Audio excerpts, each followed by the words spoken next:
¿De qué sirve ser reina si tu corona termina oxidada en sangre? Ana Bolena tiembla en el cadalso, rodeada de un público que espera ver su cabeza rodar como si fuera un espectáculo. No hay música, no hay súplicas, solo el silencio de un rey que ya piensa en su próxima esposa. Hoy descubrirás cómo la mujer que desafió a Roma fue destruida con mentiras, y cómo su final aún persigue a Inglaterra. Si es tu primera vez en Sombras del Medievo, qué gusto tenerte aquí. Es fascinante imaginar todas las almas que en este mismo momento comparten esta noche conmigo. El canal Sombras del Medievo necesita tu apoyo para seguir revelando lo que la historia quiso ocultar. Suscríbete ahora y forma parte de esta comunidad que mantiene vivas las sombras del pasado. Nuestra meta es llegar a los 1000 suscriptores. Cada suscriptor cuenta y tu apoyo hace que estas historias sigan llegando. Ana Bolena nació alrededor de 1501, hija de Thomas Bolena y Elizabeth Howard, miembros de la nobleza inglesa con ambiciones claras, colocar a sus hijos en el centro del poder real. Desde sus primeros años, Ana no tuvo infancia, fue una pieza en un tablero que no podía elegir. Su educación se volvió un arma: idiomas, etiqueta, danza, música y, sobre todo, seducción y diplomacia. Cada sonrisa, cada gesto, cada palabra era entrenada para la corte, para acercarla al poder. A los 7 años fue enviada a la corte francesa, donde la observaban, evaluaban y moldeaban como futura joya de la política europea. Allí Ana comprendió que la belleza y la inteligencia podían convertirse en armas. Pero la libertad era un lujo que jamás conocería. A los 12 años, fue transferida a la corte de los Países Bajos, donde recibió lecciones sobre cómo negociar, cómo leer los deseos de hombres poderosos y cómo presentar su cuerpo y su mente como herramientas de ascenso. Su valor no residía en su infancia ni en su inocencia, sino en su capacidad para influir y manipular sutilmente a los que detentaban el poder. ¿Sabías que desde niña Ana ya estaba entrenada para ser un instrumento de ambición familiar? La idea de elegir su destino no existía. Cada decisión sobre su vida había sido tomada por otros. Cuando regresó a Inglaterra, entre 1522 y 1525, Ana era consciente de su impacto. Su belleza y su agudeza mental llamaban la atención de nobles y del propio rey Enrique VIII. Pero el primer problema humano surgió de inmediato. La atracción de Enrique no era un romance inocente, era un deseo envuelto en política, vacío de afecto genuino y cargado de riesgo mortal. Ana debía decidir: podía ser un amante más o reclamar algo que ninguna mujer había conseguido hasta ese momento: exigir matrimonio legítimo y reconocimiento político. La ambición de Ana la colocaba en un camino que prometía poder, pero también muerte. Su familia la presionaba para acercarse al rey, y ella entendía que su valor estaba en su cuerpo y en su habilidad para seducir y negociar. Pero no era solo la familia, la corte era un terreno de depredadores. Cada mirada podía ser veneno, cada sonrisa un arma. Ana, apenas en sus 20s, ya debía calcular cada movimiento, anticipar traiciones y medir la lealtad de aquellos que podían destruirla en un instante. El primer desafío real no fue conquistar al rey, sino sobrevivir a los hombres que podían decidir su vida con una palabra. El primer abismo de Ana no fue político ni sexual, fue humano. Comprender que su cuerpo y su intelecto serían usados como moneda de cambio, que su ambición podía transformarse en condena, y que la única certeza era la traición. Allí comenzó su aprendizaje brutal. La vida en la corte exigía sacrificios extremos y decisiones imposibles, y el precio del error era la muerte. Ana no buscaba ser solo deseada, buscaba ser indispensable. Y esa decisión la acercaba a un precipicio invisible, del que aún no podía imaginar la caída. Ana Bolena regresó a Inglaterra con una formación que pocas mujeres de su tiempo podían presumir. Era culta, refinada y hábil en el arte de la conversación. Pero esa preparación no era para ella.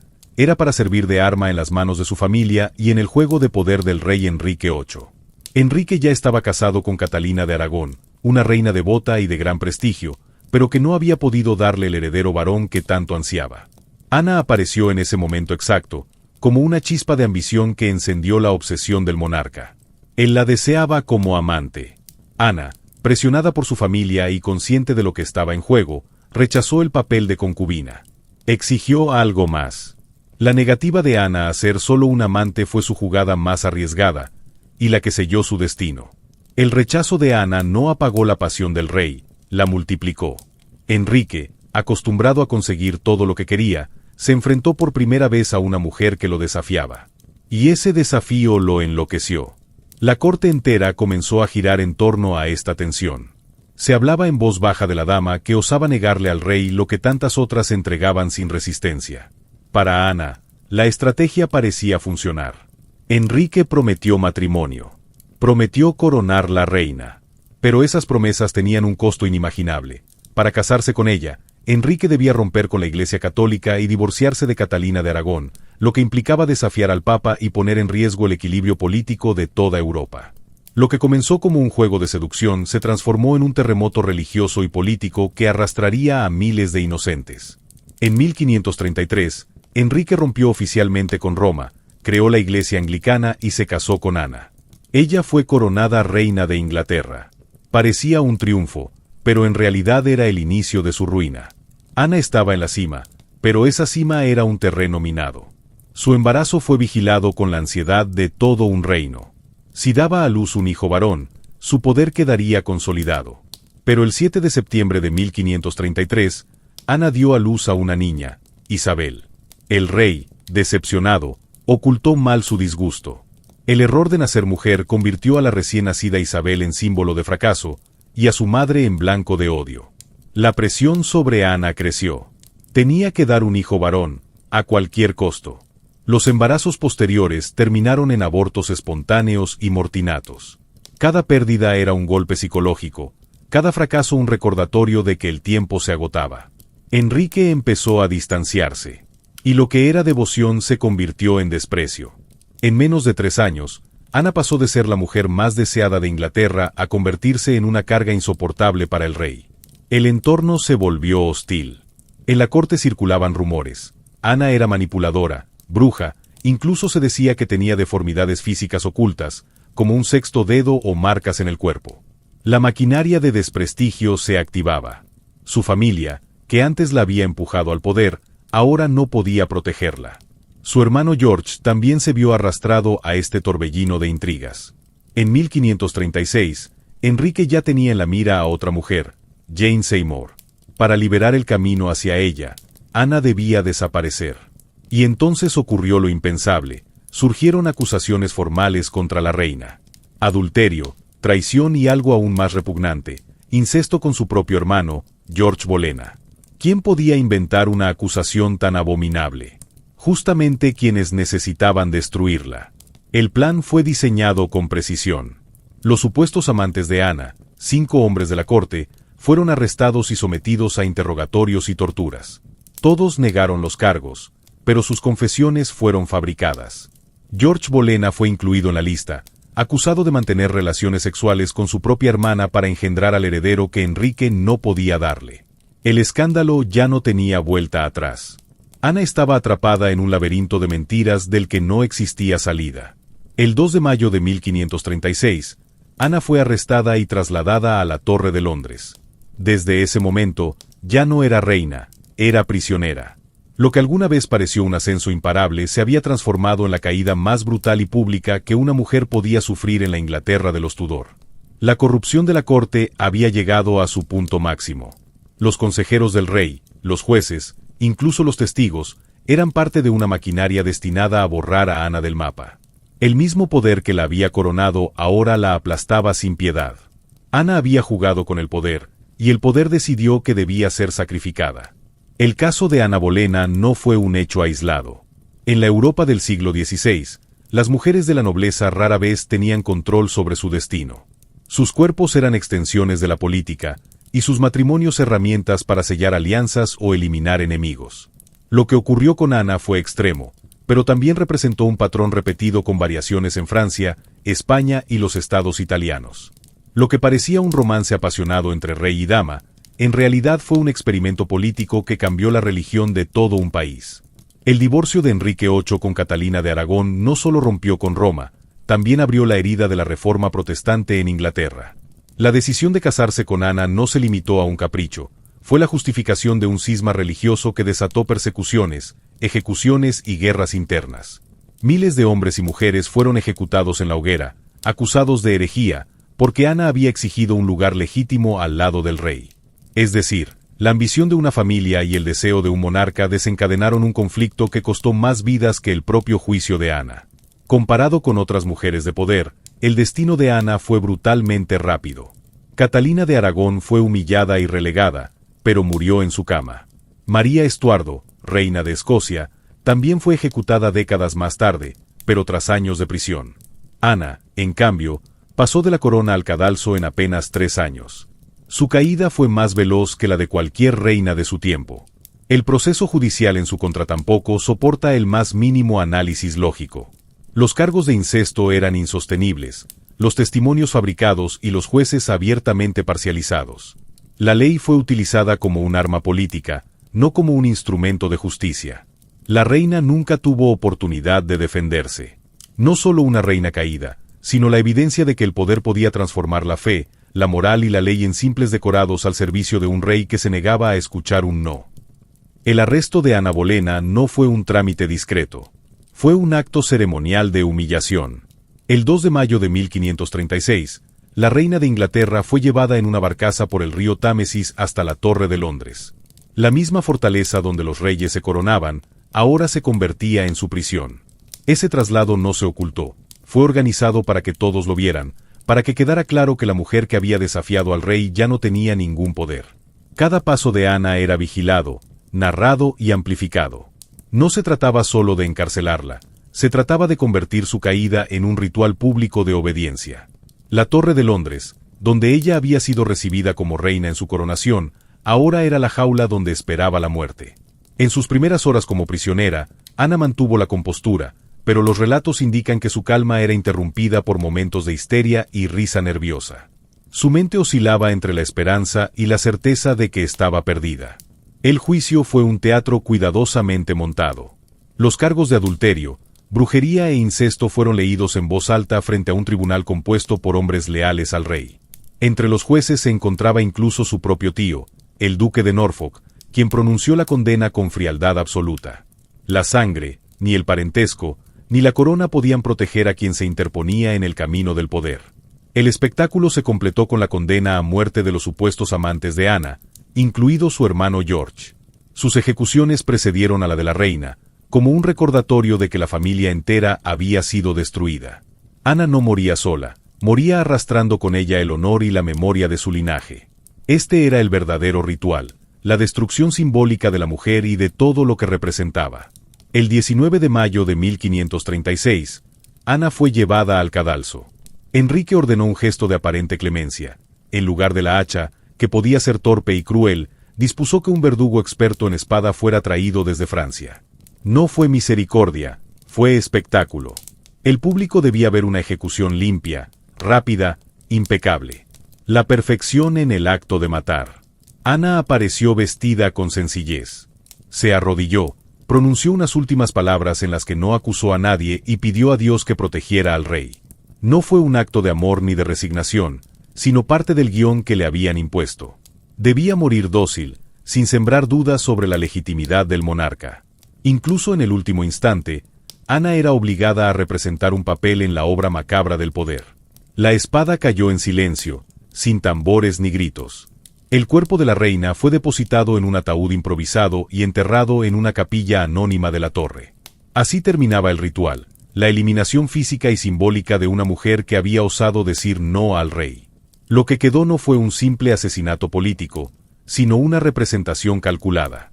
Cada detalle estaba pensado para infundir miedo. Nadie debía olvidar que la voluntad del rey era absoluta, y que oponerse a ella, incluso desde la cama matrimonial, solo conducía a una muerte pública y humillante. La ejecución de Ana Bolena no fue solo la caída de una reina, fue la confirmación de que ya no existían límites para Enrique VIII. El rey que había roto con el Papa y con siglos de obediencia a Roma, había demostrado que tampoco respetaba las leyes de la nobleza, los vínculos de sangre ni las costumbres más sagradas de la monarquía. Si un rey podía decapitar a su propia esposa, ¿qué esperanza quedaba para quienes no tenían título ni voz? La Iglesia había sido, durante siglos, el escudo que limitaba las pasiones de los reyes. Pero Enrique lo destruyó con un gesto, proclamarse jefe supremo de la Iglesia anglicana. Con ese acto, anuló cualquier barrera moral que pudiera detenerlo. Ahora la religión era una extensión de su voluntad. Lo sagrado se había convertido en herramienta política. El matrimonio, que en teoría era indisoluble y bendecido por Dios, también perdió todo valor.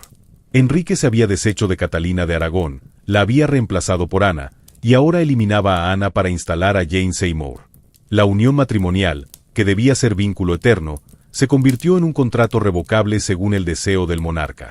La corona había transformado el amor y la fe en objetos desechables, vacíos de significado, listos para ser usados y destruidos. Incluso la justicia, que debía proteger a los inocentes, fue violada en público. Los juicios contra Ana y sus supuestos amantes fueron farsas tan descaradas que nadie en la corte pudo creer en ellos sinceramente. Pero nadie se atrevió a hablar. El miedo a compartir su destino era demasiado fuerte. La lección fue clara: en Inglaterra, nada era intocable. Ni la religión, ni el matrimonio, ni la justicia, ni siquiera la corona de una reina. La ruptura externa fue total. El poder absoluto había mostrado su rostro desnudo, y Ana Bolena fue la prueba viviente, y después muerta, de que el rey podía destruir cualquier límite para satisfacer sus deseos. Tras la ejecución, la memoria de Ana Bolena no fue enterrada en silencio. Fue arrastrada por la propaganda y los rumores más repugnantes que circularon en la corte y entre el pueblo. No bastaba con eliminarla físicamente, había que destruir su reputación, su intimidad, su legado. La estrategia era simple: si la gente recordaba a Ana como una bruja, una adúltera y una incestuosa, nadie se atrevería a compadecerla. Los cronistas enemigos de los Bolena escribieron que Ana tenía malformaciones: un sexto dedo, una protuberancia en el cuello, marcas ocultas en el cuerpo que serían señales del demonio. Eran invenciones diseñadas para alimentar la idea de que había embrujado al rey. En una Inglaterra marcada por el miedo religioso, acusarla de brujería era el golpe final para despojarla de toda humanidad. El rumor más escandaloso fue el incesto con su hermano George. Se decía que Ana lo había seducido para concebir el hijo varón que Enrique no podía darle. No existían pruebas, pero la acusación fue repetida tantas veces que sobrevivió a los siglos. El tabú máximo, el pecado familiar, quedó inscrito en su nombre. El poder no solo mataba a la persona, mataba la posibilidad de que alguien la llorara con dignidad. Incluso su vida íntima fue convertida en arma. Se decía que Ana había sido una mujer lujuriosa, que había tenido amantes en secreto y que se burlaba del rey por su impotencia. Estas acusaciones buscaban mostrarla no como víctima de un tirano, sino como una mujer que merecía su destino. Era la manipulación psicológica más eficaz: convertirla en culpable de su propia tragedia. Imagina escuchar tu nombre reducido a rumores de brujería, deformidad y lujuria, incluso después de ser ejecutada. Ese fue el castigo final de Ana: no tener descanso ni en la memoria. Los escándalos íntimos fueron el último clavo en su ataúd. Su figura quedó marcada por la sospecha y el repudio, más allá de la verdad histórica. La difamación era parte del ritual de poder: asegurarse de que la reina decapitada jamás pudiera ser recordada como mártir, sino como monstruo. El 19 de mayo de 1536 amaneció con un silencio extraño en la Torre de Londres. Ana Bolena sabía que ese era su último día. No había apelaciones, no había milagros posibles. El ritual ya estaba escrito. En la capilla, Ana rezó. No pedía salvación, pedía valor para enfrentar una muerte que había sido planeada como espectáculo. Fue conducida al cadalso. Frente a ella, una multitud enmudecida, curiosa y temerosa a la vez. El verdugo francés, experto en espada, aguardaba. No había tambores, no había gritos, solo la respiración contenida de quienes sabían que estaban presenciando la caída de una reina. Ana se arrodilló. Sus últimas palabras no fueron de odio ni de venganza. Pidió a Dios que protegiera al rey, el mismo hombre que había ordenado su muerte. Lo hizo porque sabía que cualquier gesto de rebeldía podía condenar a su hija Isabel y a lo poco que quedaba de su familia. Ana entendió que ya no moría por ella, sino por proteger a los que quedaban vivos. La espada cayó con precisión. Un golpe limpio, calculado, que separó su cabeza de su cuerpo en un instante. El silencio se rompió con un murmullo. Algunos rezaban, otros se alejaban con prisa, como si hubieran sido testigos de algo maldito. El cuerpo de Ana fue depositado en un ataúd improvisado, una simple caja de flechas reutilizada. Fue enterrada en una tumba sin nombre dentro de la capilla de San Pedro a de Vincula, en la misma torre que había sido símbolo de su ascenso y de su ruina. La reina que había hecho temblar a Roma terminó reducida a un cuerpo anónimo, enterrado sin honores. No hubo procesión fúnebre, no hubo duelo oficial. Ana fue borrada del reino en cuestión de horas. Enrique VIII se casó con Jane Seymour apenas 11 días después. El tiempo no se detuvo. Inglaterra siguió adelante, como si Ana nunca hubiera existido. Pero el destino no se cerró ahí. Su hija Isabel, la niña despreciada por haber nacido mujer, crecería para convertirse en una de las reinas más poderosas de la historia. La sangre de Ana Bolena, que el rey intentó borrar, acabaría marcando el futuro de Inglaterra. La historia de Ana Bolena no terminó en el cadalso. Su muerte fue un recordatorio brutal de cómo el poder en la Edad Media podía devorar incluso a quienes parecían intocables. Fue sacrificada no por sus supuestos crímenes, sino porque dejó de ser útil a un rey obsesionado con tener un hijo varón. Su verdadero delito no fue la traición, ni el incesto, ni la brujería. Fue nacer mujer en una época donde el cuerpo femenino era una moneda de cambio para el poder. El caso de Ana demuestra cómo las cortes medievales podían fabricar cargos, manipular juicios y moldear la memoria de una persona hasta convertirla en monstruo. No bastaba con asesinarla, había que aniquilar su dignidad, borrar su legado y reducirla a rumores. Era el mecanismo perfecto de control. Si hasta una reina podía caer, nadie estaba a salvo. Y sin embargo, el poder no pudo extinguir lo que más temía Enrique VIII, la herencia de Ana. Su hija Isabel, considerada ilegítima y despreciada en la infancia, se convirtió en reina. Durante más de 4 décadas, gobernó Inglaterra con una fuerza que desmentía la idea de que una mujer no podía sostener un reino. La sangre que Enrique quiso eliminar terminó siendo la que garantizó la continuidad y la grandeza de su dinastía. Ana murió como traidora, pero su linaje sobrevivió como símbolo de poder. ¿Fue realmente derrotada? ¿O, en última instancia, fue Enrique quien quedó marcado para siempre como el rey que destruyó a la única mujer capaz de darle la heredera más poderosa que Inglaterra jamás tuvo? Estas historias no son solo relatos del pasado, son advertencias de cómo el poder manipula, utiliza y destruye. Si quieres seguir explorando la verdad oculta detrás de las cortes medievales, asegúrate de estar aquí la próxima vez. Tu apoyo mantiene vivo este proyecto. Dale fuerza a esta comunidad para que podamos seguir desenterrando las sombras de la historia. Lo que viste hoy es apenas una parte. Aún quedan reinas, princesas y mujeres olvidadas que sufrieron destinos aún más oscuros que el de Ana Bolena. Si no quieres perderte lo que viene, ya sabes qué hacer.